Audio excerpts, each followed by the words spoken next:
franchise's undefeated season.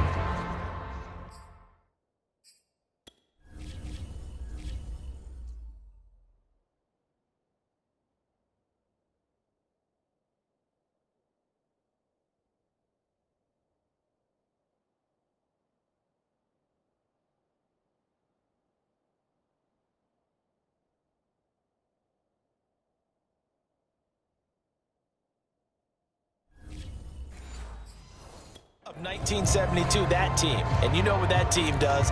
They love to celebrate the fact that they still are the only one to get through an entire NFL season that way. That was Dan Marino's third year playing under the great Don Shula, and they were motivated to keep that franchise's record intact. Looking for Landry, and it's intercepted. Picked off down near the 5, past the 10 to the 11-yard line, and that's where the return stops.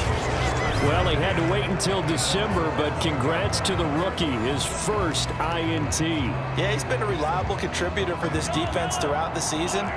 Definitely got a bright future and has gotten even brighter after making that play. They'll run on first down. Thornton. Oh, he's got a little daylight. And he will take this into enemy territory as he's out of bounds on the other side of midfield. 45 yards rushing for him now, and he's carried the ball just 5 times. We've seen him break off a big run already in this game, and for a second, that one looked like it might be another. Yeah, I think that any defense would say, look, we can't let him get to the second level because sometimes he'll break off the big run on his own, but oftentimes you get additional blocking at the second level, which gets you deeper into the secondary. Right back to him on first down. And he'll work this forward for about 3 at second down. Well, that's just a pile of bodies there, and that's when you kind of find out who's a tough guy, right? Who can stand up and make a play. It was only a 3-yard run, but for both sides, they had to walk away from that feeling like, okay, I can stand up when the going gets tough in here. This offense finding its legs now. Here's another 1st and 10.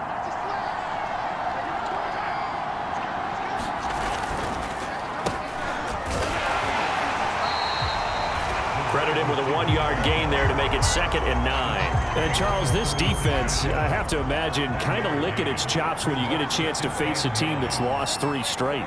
And my surprise was listening to their head coach in his weekly presser, because normally you and I see guys that get up there and say, everybody's a threat any given Sunday, that sort of thing. But he was asked if this might be a trap game, and he essentially said he didn't see anything to worry about. Now, normally you say that to your team, but you don't tell us. You definitely don't say it to the media. Boy, the evolution of the game and how these guys on plays like that can get out of the pocket, keep plays alive, it just makes things so much harder for defenses. It really does, and we're talking about an era in the game where the quarterbacks are the most athletically gifted that we've seen in a bunch. I mean, when you talk about collectively, it's unbelievable. So their ability to move is practiced now. It's not necessarily, oh, he just took off and you guys figure it out. When he takes off, everyone knows where to go now. They know how to run routes, change things, make themselves presentable for the quarterback. It's a lot of time that they put in on it. It's not just your static 1, 2, 3. This is where the ball goes anymore.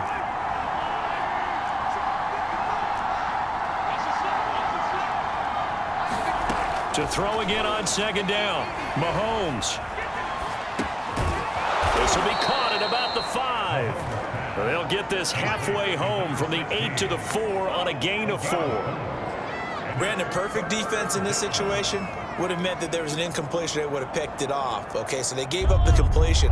But I really enjoyed watching how the defense stayed in sync, stayed in great communication. And as he dragged across each zone, you see him pointing, communicating. There he is, and they passed him off to each defender.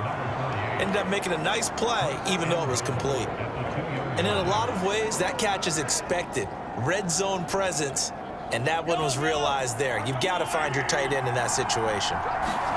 Again, they'll throw with Mahomes. And he's going to go down just outside of the 5, right around the 6-yard line. It's a loss of 5 there on the sack to bring up